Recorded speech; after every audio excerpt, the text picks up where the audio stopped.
A shout out to my friend Joe who runs quadsonaleash.com. He wanted to go and see if he could keep up with the racing tractor, and I wasn't going to say no. So we have some interesting footage of him trying to keep up with the tractor out on the pond with his drone, and a different perspective on how this thing looks and drives. Thanks to him and my girlfriend Jessie, we have some footage of the day because the 360 camera on the back apparently decided that time-lapse footage was a good idea. Didn't quite work out, so a big shout out to both of them for freezing in 10-degree weather in order to help us out today.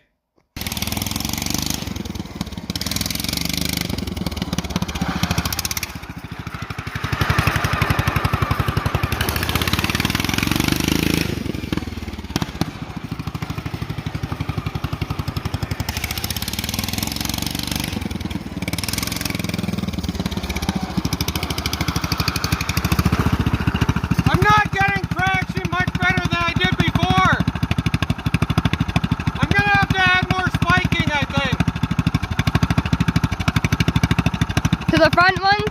Why don't we flip it around, I'll take it up, I'll spike it some more, and we'll try again. Okay. Alright.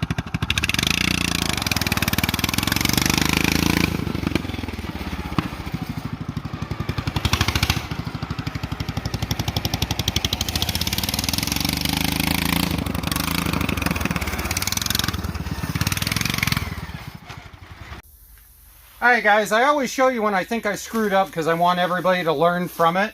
What I've done is I've put a whole new series of screws in at the edges.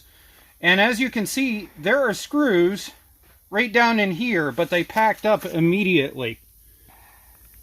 The other thing that I realized was that I had to remount these tires, and I have like over 30 PSI in them. So we're going to dump them clear down so that we're on the edge of like 10 or so. And try this again. See, now I got some play in the tire, so it's going to get some grip. At 25 to 30 PSI where I had them mounted, they were never going to grip anything. And probably part of the reason why I ice skated. So we're going to fire this up. We're going to try one more time and see if we can do better. Pop, pop. Pop, pop, pop.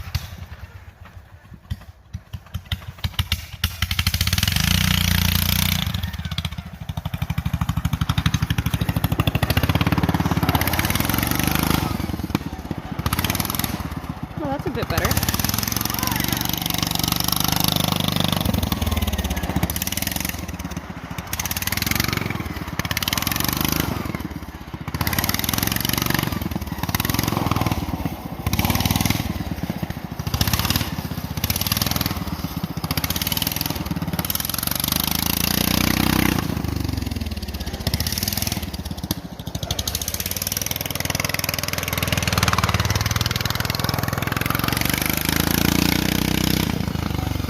It's actually turning now, not skating.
Speed and bullet, holy crap.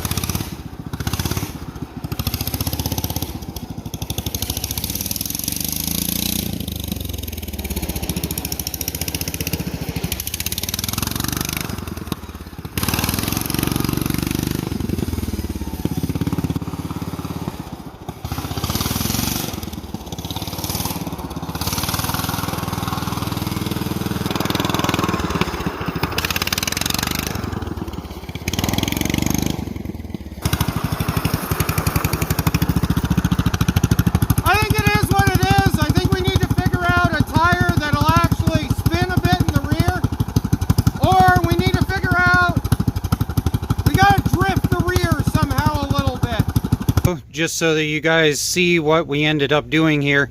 So on one side, they've got the pin, which is the outside of the wheel. So what I've done is I've actually swapped the tires over on which side they go because they're directionals. And so you've got your pin side, and then you've got your long side. And I cut the long side out and then slid the pin side in, which sucks that the fill is on the inside, but it gave me something that is universal and factory set instead of monkeying around. And then what I'm doing is I'm grinding down this side until finally I can pop this in. And if this worked, then you saw a video clip before this of me driving around on the pond. I'll make sure to include a link to these. Here is the size. And they were like 13, 14 bucks on Amazon. I could not find these anywhere at a local shop. I had to order them from Amazon. So there we go. Hope you guys enjoyed. People read tarot cards. Me, on the other hand, I read belts. So this belt here just popped off, and the thing about a belt when it pops is you want to leave it intact so that you can go through and take a look at it. What you can see right here is that right there, see how that's black all the way through and it's cut the Kevlar? So there is something that's wearing on that point that I need to hunt down. There's going to be a piece of metal somewhere over the top of where this belt runs that you're going to see is polish from the Kevlar. And on the bottom side of it, we can see the same thing right there.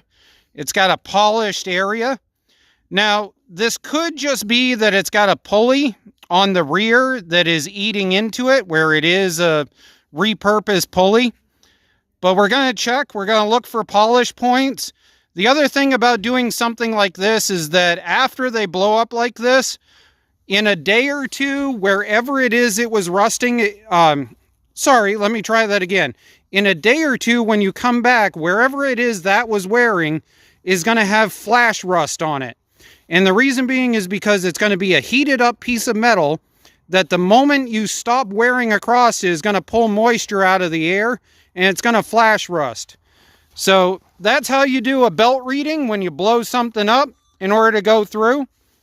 So if this was black on the inside, then you would have either a keeper or a bar that's hitting on the inside. And the same thing with the outside. See how this is a nice gray color? It's uniform. So we don't have any keepers that are hitting on this. This is most likely a bad pulley, or it could be it's got an idler that is starting to fail, which we'll get into on the next video. Well, here we are, each with our version of a beard, attempting to stay warm at the end of this video. It's 15 degrees out right now, and let me show you the last little snippet to end this video with. Here on the front, I've had to add these bump stops. What's interesting about this John Deere is that it uses the same knuckle setup as a Cub Cadet or an MTD or whatever, but it only has one bump stop on the rear. It doesn't have the other side of the bump stop setup. Like if you look at a set of spindles for like a Cub Cadet, see, it's got a bump stop and a bump stop. Now, the reason why this mattered is that if I turn all the way to that direction, what was happening is this was actually coming in underneath and turning this entire tire all the way to 90 degrees in.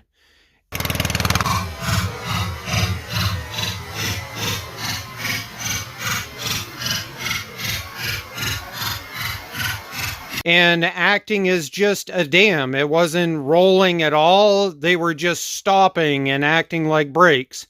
So we've got bump stops in place now on both sides. See, we'll spin this one around so that now it's not able to overturn and should be able to hold the corners better. Well, So the reason why John is in here helping me right now is because he wants to go and see if he can run his gas-powered power wheel around if we put some gold diggers spikes in his. So watch out over on Redneck Computer Geek, because we're going to see if we can get John out there on the ice. Have fun, guys. See you soon.